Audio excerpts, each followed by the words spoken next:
Thanks very much indeed for taking the time to speak to us. Can you give us a personal account of an experience you had with the late Nelson Mandela? Oh, thank you. As you say, it started in 1973 when Arthur Fugard, Winston John and myself decided to create a play that would be a tribute to Nelson Mandela, Walter Sisulu, Govan Mbeki, Raymond Mhlaba, and all the men and women incarcerated in the prisons of South Africa. We opened it at the Space Theatre, and immediately in Cape Town, the police stopped it. We then sneaked out of the country, opened in London. It was the biggest success. We then went to New York, where I won a Tony Award for Best Actor. I come back to South Africa very proud that I have a Tony Award. I get arrested. I sent to detained in Umtata for about 23 days. So that has been my relationship with Madiba. And then when he was released in 1990, it was also the year that I finally got a South African passport. I've been traveling with a document that described my nationality as undetermined, unbepaald. So I thought when Nelson Mandela was released and I finally got a South African passport, the opportunity came to go and see him in Orlando and in Vilakazi Street. As I walked in, he said, the native who caused all the trouble.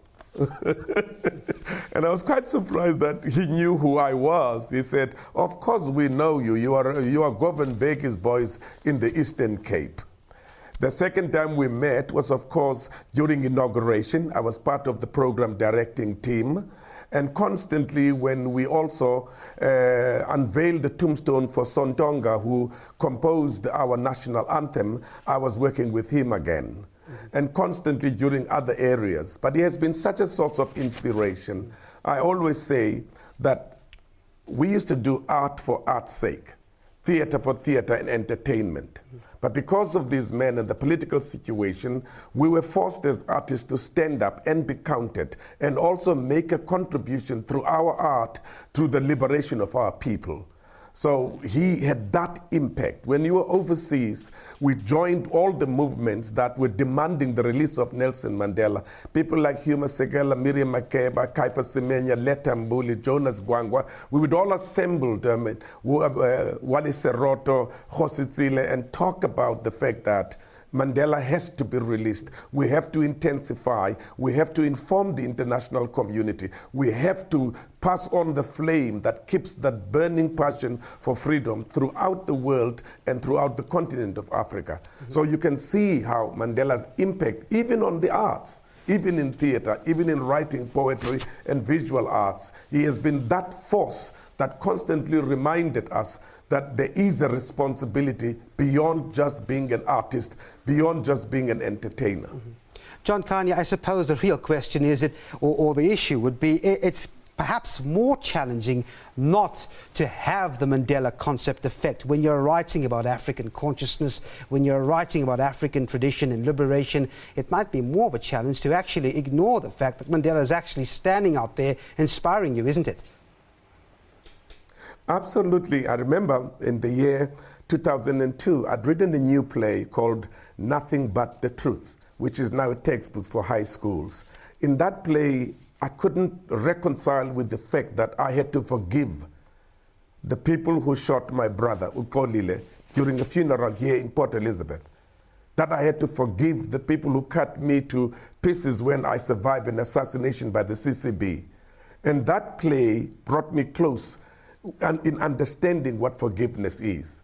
And at the end of that performance, I asked myself, if a man who spent all his life fighting for me, a man who spent all his life would talk about reconciliation with Bishop Tutu, and that's when I changed and I began to understand that for my life to continue, I have to forgive myself for being too angry and for being too bitter. Before the play opened, we were told that Madiba is going to come and see my play. He sat down and we started and he said, could you hold it? I'm sitting a little bit far away. I want to hear properly. And at the end of my presidential command performance, I went to see him. He said, very good, John. I've always known you're a very good writer. Very political, but it's a family drama.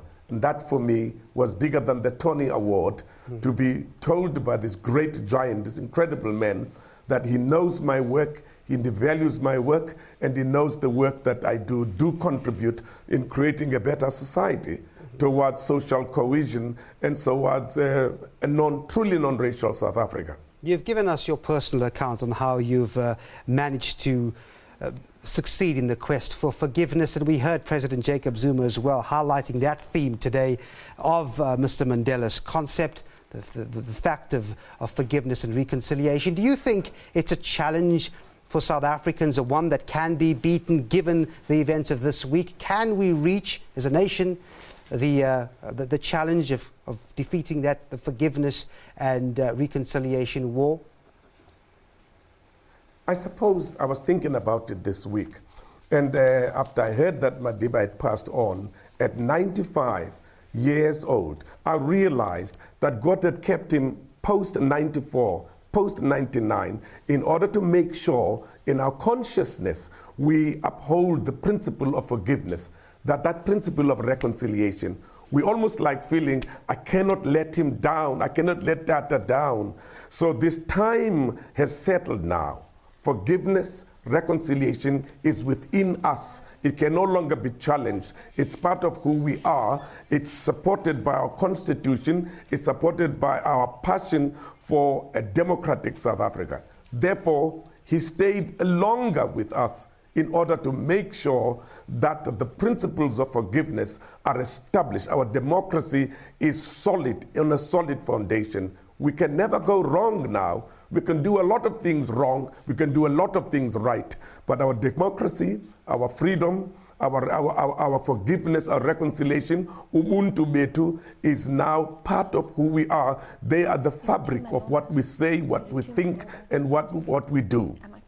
John Kani, a pleasure to speak to you, world-renowned actor and playwright. Thank you very much indeed for talking to us.